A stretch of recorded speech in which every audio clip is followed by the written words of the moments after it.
a lot of streamers seem to be upset that the Kamala Harris campaign has reached out to them and asked them to support her in exchange for cash. And there's been a lot of whistleblowers, but I think the most significant one has to be Cenat. Now, if you don't know who he is a pretty big celebrity on Twitch, very popular with the new generation. So let's hear what he has to say about this.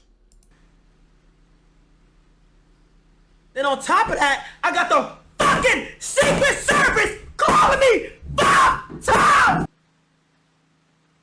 I don't know goddamn shit about politics, my nigga. I don't know nothing. Hey, I'm gonna keep it a stack. I'm gonna go ahead and say it. I don't give a fuck. Okay? Listen, I had a bad bitch that I've been trying to get on for like the last 2 years that I haven't spoke to in like a year. I haven't spoke to this girl in so goddamn long who gonna have the audacity to text me, "We need you a part of the campaign." At first I was thinking she was talking about like a game, a video game, like a Modern Warfare game, or some shit. Or if not that, a clothing brand. I'm like, what campaign? Shorty gonna say,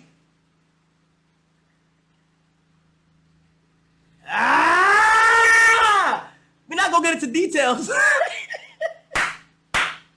Say it right now. Now, there are several reasons why this is incredibly important.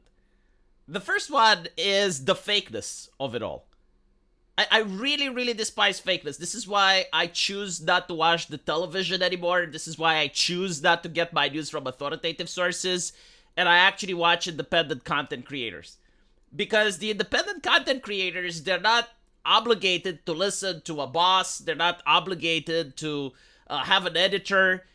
They are obligated to follow some terms of service, but at least I know what they are. Like, they're open to the public, so you kind of know. And they're actually beholden to the chat. They're actually beholden to the super chats that they're getting. They're actually beholden to the audience. So I have more trust in random content creators than I have in CNN. And I think like a lot of politicians have noticed that, and there's two ways of approaching this. The first way of approaching this is what Donald Trump is doing right now, which is just flat out meeting with the content creators and streaming them, much to the dismay and absolute horror and shock of Hassan Piker. So for those of you who don't know, like, Trump actually streamed on Kick, really huge event. And again, like, Hassan Piker was having a meltdown. He just couldn't conceive, like his brain wouldn't be able to understand what's going on. He thought that the only type of political collab can be with AOC on Twitch. I was like, what is this? Another platform outside of my power, Kick, streaming with someone I don't like.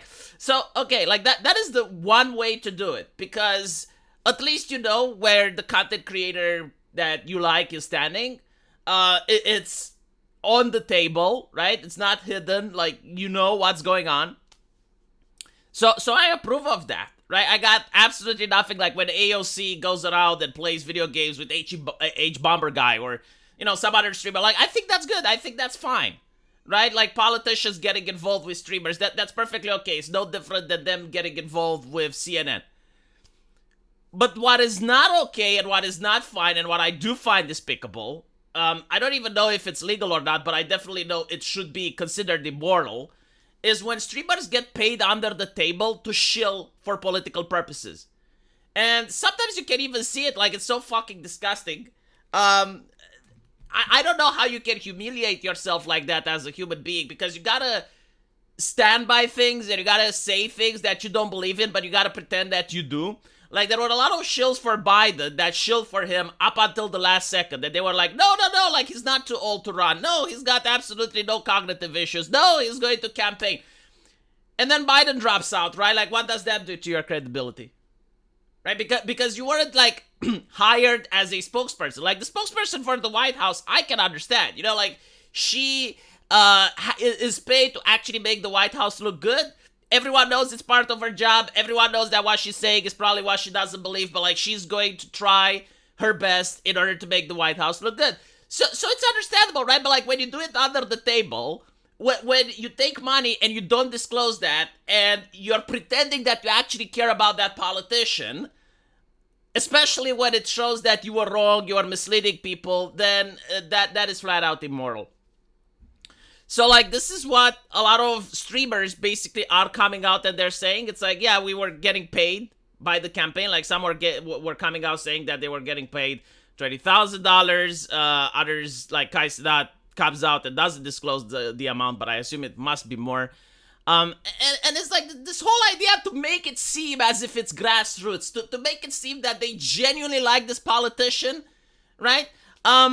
Which again, I find it disgusting. And it's not just about politicians; it's about brands as well. Like if a gaming company offers certain perks, and we saw like the new Ubisoft, right? The Ubisoft Outlaws, or Dungeons and Dragons. Basically, they will give you perks. They will let you play their game earlier, as long as you give them positive review and you regurgitate their talking points. But if you don't, they're not going to give you the game earlier. Or in the case of Dungeons and Dragons, they're actually copyright striking people who criticizes them, right? So like, this is fucked up because again, like they're creating the illusion that individuals actually like the product, and it even ends up with ridiculous shit where they will support the product by showing images on the screen, which completely goes against what they're saying. So they will say, oh, well, this is the best gun battle ever. This is the most immersive game that I ever played. And the images show that it's one of the most shitty games you've ever seen, right? So, like, there's a disconnect between what they're saying and what they're showing. So, like, props to Kai Cenat for saying no to that. Like, again, I would have nothing against if Kamala Harris and Kai Cenat have a stream together. And they're acting like normal people and she's trying to reach his audience. Like that's fine.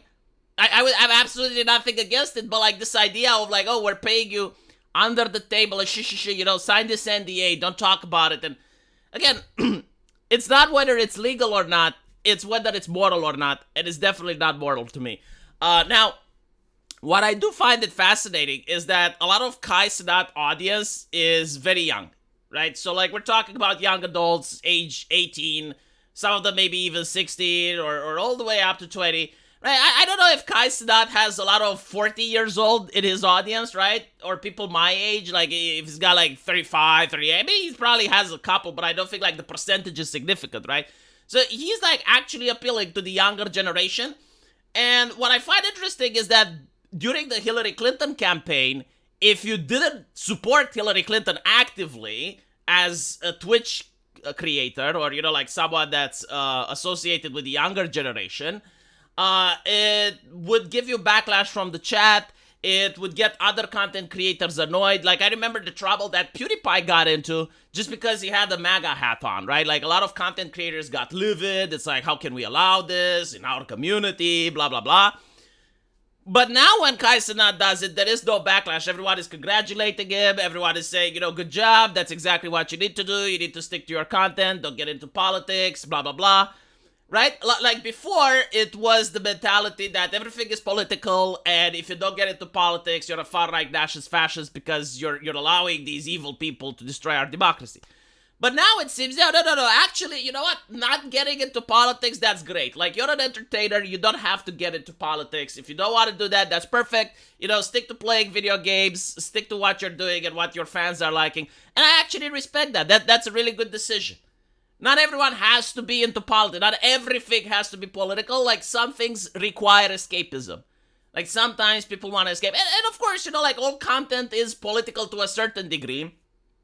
Like, you know, I'm sure he has views on gun control, and he probably has views on free speech and abortion, right? Like, and sometimes he can even express them on stream as his personal views. But there is a difference between that and outright endorsing or supporting a political candidate. Like that is a Rubicon that's being crossed there, right? Like, and this is what the left used to do, is like they would use political in the broadest sense of the word. So, like, if you're for free speech, you're a right-wing fascist. And they would be like, well, see, you're talking about free speech, so your streams are political. And if your streams are political, why don't you endorse Hillary Clinton? Like, that was the thing. Like, they would use the word in the broadest sense and then apply it in the most narrow sense as possible. And I'm glad that people are waking up to this, and I hope there's more like Kai Cenat, because honestly, I generally don't care if they support a candidate or not, but they should disclose if they're being paid. The White House did disclose it. Like, they did say, oh, we're working with influencers. Which, it's fine. Because, like, influencers, nowadays, they're just as strong as journalists. You go to Joe Rogan's show, it's almost as effective as going to Tucker Carlson's show. So, yeah, no, like, there are influencers that can help you reach an audience that the mainstream media wouldn't help you to reach. But you need to disclose it. You need to disclose it. I don't like this shit when, like, random influencers with 100,000, 200,000 subscribers, all of a sudden they support the political candidate and they have such strong opinions on it. And it doesn't make sense until you realize, oh, wait, they were getting paid. Let me know what you guys think, though. And as usual, I'll see you in the comment section. Take care.